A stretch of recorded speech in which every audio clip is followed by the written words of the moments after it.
warahmatullahi wabarakatuh. Perkenalkan, nama saya Niferus Faira Rahman dengan NIM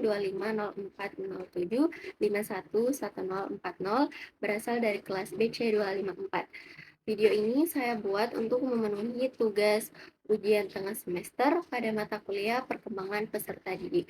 Pada video ini akan diisi oleh sesi tanya jawab saya dengan anak kelas 5 SD, dan saya akan menganalisa jawaban dari anak tersebut. Assalamualaikum warahmatullahi wabarakatuh. Perkenalkan, nama saya Niferus Fahira Rahman dan saya sedang bersama Alisa Kiara, kelas 5 Tengku Ceditiro. Saya akan bertanya-tanya seputar kegiatan di rumah dan di sekolah yang dilakukan oleh Alisa. Nah, kan biasanya itu selalu kerja sesuatu tuh di rumah atau di sekolah. Nah, kalau misal di sekolah atau di rumah, apa ya yang paling kita suka kerjakan atau kayak merasa ini ku kuasai, kayak bisa kak di bidang ini? Sempoa sama warna ya? Biasa itu kenapa bisa suka sempoa? Karena disuruh kayak ikut les, jadi ku suka tiba-tiba. Berapa kali les dalam satu pekan biasa? 2 kali. 2 kali. Jadi biasa kerja sempoa tak di sekolah juga? Nggak bisa, harus di tempat les. Oh, harus di tempat les saja. Jadi kalau di rumah ada biasa PR-nya? Ada biasanya. Baru dikerja kalau di rumah? Kalau mau naik level. Oh, jadi dikerja di rumah atau biasa kalau ada PR-nya? Terus pertanyaan kedua, kalau misalnya susah kerjakan sesuatu toh di sekolah, misalnya kayak sudah guru tak menjelaskan terus kita tidak paham, biasa bertanya ke siapa? Bertanya langsung ke guru tak atau ke teman tak? Ke teman. Teman tak? Selalu bertanya ke teman tak atau biasanya juga kita tanya guru tak atau siapa kita tanya? Biasanya ke teman dulu, kalau teman tidak paham langsung ke guru. Oh, jadi selalu ke teman dulu baru ke guru. Kalau tidak paham teman tak. Nanti yang bertanya ke guru itu teman tak atau kita? Saya. Kita? Ya. Oh ya. Terus kasih pertanyaan, berpikir aja, jadi fokus coba. Misal di kelas tak ada 10 teman tak. Terus 4 itu pakai kacamata. Terus sekarang lebih banyak yang mana? Pakai kacamata atau tidak pakai kacamata? Tidak pakai kacamata. Oh ya. Yang keempat, kan tadi bilang kalau ada tugas tak atau sesuatu hal yang tidak kita pahami, kita tanya ke teman tak baru ke guru. Kalau misal kita tanya ke teman tak, bagaimana itu caranya teman tak ajar Biasanya langsung menjelaskan. Nah, jelaskan sambil tulis atau kayak sama-sama kerjakan, kan biasa itu bersamaan kerja soal supaya paham Biasanya sama kerjakan.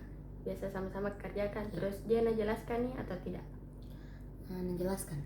Tapi pernah tidak kita kayak kasih saja bukunya terus suruh pahami sendiri? Tidak pernah. Pasti jelaskan Iya. Terus kan biasa itu kalau misalnya di sekolah atau di rumah pasti ada kegiatan tak di luar ruangan toh? Ya. Kalau misalnya di luar ruangan apa yang suka kita lakukan, kayak main apa yang paling kita suka? Bisa sih main apa, lompat-lompat kah, lompat tali atau jingkal atau sweet main sembunyi-sembunyi atau apa? Sembunyi-sembunyi. Ya. Kalau main sembunyi-sembunyi biasa lebih suka lari atau jalan sambil cari tempat sembunyi? Lari. Lebih suka lari. Ya, kalau misalnya di dalam kelas apa yang kita rasa yang kita kuasai sekali? Misalnya kayak lebih suka menulis rapi, jadi kayak dia menulis rapi yang kayak ya tidak berantakan. Terus atau misalnya kita suka menulis angka-angka saja, atau suka menggambar atau mewarnai. Kenapa suka mewarnai? Karena pernah itu ada kelas bakat di kelas 3 dicoba-coba, ternyata disuka. Oh, berarti kayak tes bakat kayak Iya, baru kita suka ternyata mewarnai. iya, Dari kapan kita suka mewarnai? dari kelas 3. Sekarang kelas 5, berarti 2 tahun kita suka mewarnai. Iya. Kalau pas kelas 1 sampai kelas 3 itu apa kita suka biasa selain mewarnai, atau kayak enggak ada pi memang kita suka dulu Udah ada aku suka dulu. baru pi ada pas kelas 4 kelas Di 3 kelas deh. 3, ya. Iya. Terus pertanyaan terakhir, coba ceritakan apa saja kan ada film kita suka, Ya. film kartun atau apa saja itu, coba ceritakan sedikit tentang film itu. Maksudnya kayak yang paling kita ingat dari film itu apa? Film apa kita suka kah? Jadu. Jadu, ya. Apa yang paling kita ingat? Kayak Jadu itu bagaimana, baru punya keluarga atau apa? Ada keluarganya, baru mamanya itu suka marah-marah. Ya, apalagi? Jadu itu bagaimana? Tinggi kah, pendek kah? Pendek, masih SD. Masih anak SD. Terus di filmnya biasa menceritakan apa? Jadu yang nakal atau Yang bagaimana? kadang-kadang nakal. Kadang-kadang baik juga. Ya. Jadi ceritanya dia hanya sama mamanya yang selalu disorot, atau Ada ada juga adiknya dan juga bapaknya. Oh ya. Baik, itulah sedikit percakapan saya dan Alessa. Setelah melakukan sesi wawancara, saya akan menganalisa atau mengidentifikasi jawaban dari Alessa yang bertujuan untuk mengetahui pencapaian perkembangan Alessa, dan setiap jawabannya akan dikorelasikan dengan teori perkembangan peserta didik. Untuk pertanyaan pertama, bertujuan untuk mengetahui perkembangan psikososial anak pada teori Erik Erikson. Pada pertanyaan pertama, saya menanyakan hal apa saja yang ia suka atau ia merasa menguasai dalam bidang itu. Lalu Alessa menjawab ia menyukai sempoa dan mewarnai. Teori Erik Erikson pada tahap ini menekankan rasa kompetensi. Jawaban Alessa kuat karena ia mengidentifikasi keterampilan terstruktur. Analisis ini menunjukkan dia berhasil di tahap industri. Tapi jawaban ini kurang dalam menunjukkan keragaman kompetensi. Jika ia menjawab dengan keterampilan yang melibatkan kerjasama, misalnya hebat dalam memimpin regu pramuka, itu akan lebih relevan dengan perkembangan sosial akademik pada usia 10-11 tahun yang lebih kompleks. Pertanyaan kedua ini, saya masih berfokus pada perkembangan psikososial anak, tetapi pada tahap peran lingkungan sosial.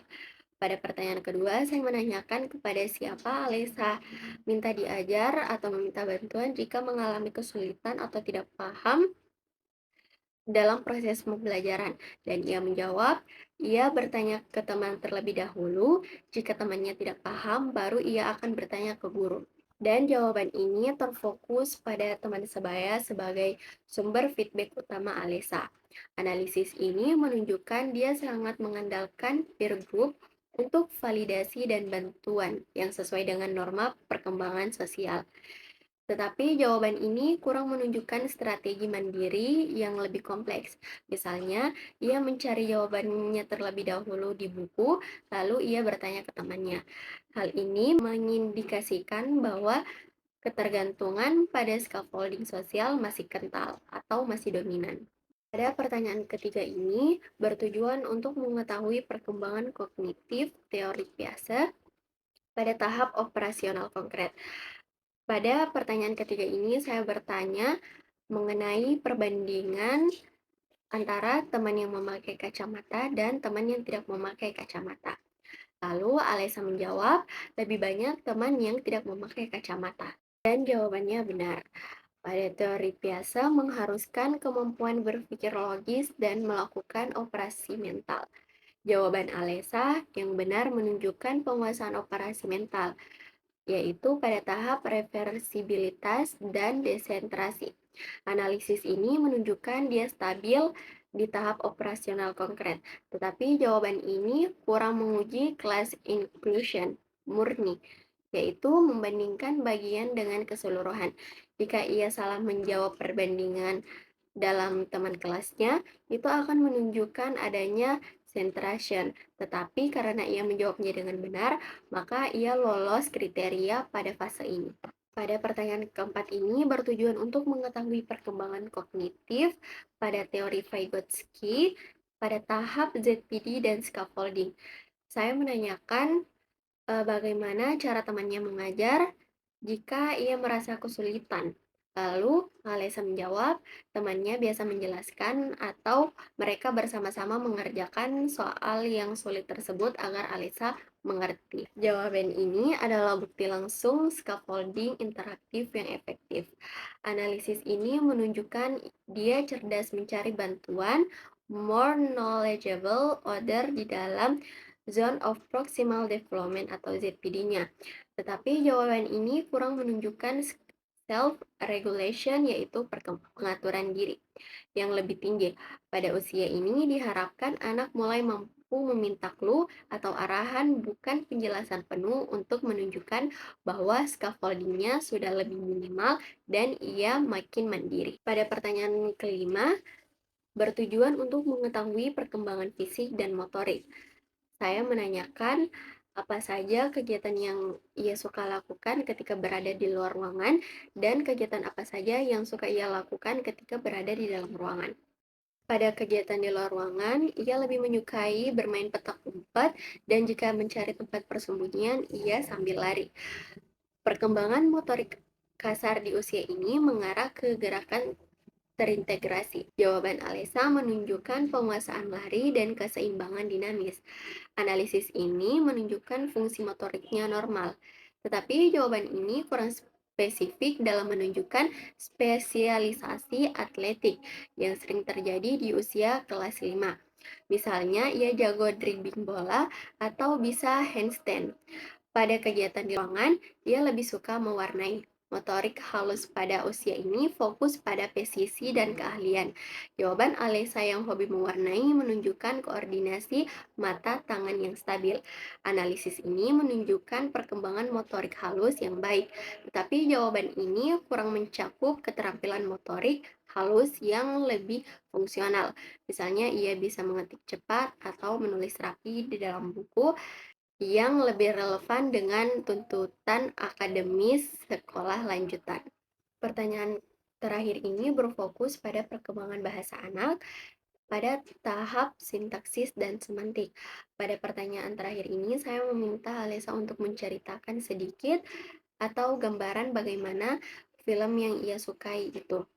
Lalu ia menceritakan tentang film jadu dengan plot, keluarga, dan sifat karakter dari jadu tersebut. Jawaban Alesa menunjukkan kemampuan menyusun narasi logis dan menggunakan semantik untuk mendeskripsikan konsep abstrak, yaitu sifat atau peran. Analisis ini menunjukkan perkembangan linguistik yang matang, tetapi jawaban ini kurang menunjukkan kosakata advance yang lebih kompleks, misalnya menggunakan kata seperti konflik, motivasi, atau alur cerita. Namun, kemampuan berdialog dan bercerita tetap menunjukkan kualitas ekspresif yang memadai. Kesimpulannya yaitu Alesa yang kini berada di bangku kelas 5 berada pada tahap perkembangan yang stabil, namun menunjukkan adanya kebutuhan intervensi pada kemandirian belajar. Dalam aspek kognitif dan psikososial, ia memiliki pencapaian positif, yaitu logika yang stabil, yang mana ia mampu berpikir secara logis termasuk pada tahap reversibilitas dan memiliki rasa industri yang kuat. Pada kompetensi yang ia miliki, yaitu sempoa dan mewarnai. Tetapi di sisi lain ia sangat bergantung pada scaffolding penuh dari teman. Belum menunjukkan strategi mandiri, yaitu self-regulation yang memadai di usianya. Pada perkembangan aspek sosial dan motorik, ia memiliki pencapaian positif, yaitu integrasi sosial yang dimana mengutamakan peer group untuk validasi dan bantuan sesuai dengan norma usia sekolah. Motorik kasar dan halusnya terintegrasi, tetapi ia memiliki kualitas inisiatif yang rendah, yang mana kurang inisiatif mandiri dalam belajar, yaitu selalu bertanya ke teman terlebih dahulu, dan fokus kompetensi yang kurang bervariasi, yaitu minim kompetensi sosial atau leadership. Jika dilihat secara keseluruhan, perkembangan kognitif maupun perkembangan psikososial Alesa cukup memadai, tetapi ia memerlukan stimulasi untuk transisi dari ketergantungan scaffolding menuju kemandirian belajar penuh sebagai persiapan memasuki SMP. Mungkin itu saja yang dapat saya sampaikan. Terima kasih telah menonton hingga akhir. Kurang dan lebihnya mohon dimaafkan. Wassalamualaikum warahmatullahi wabarakatuh.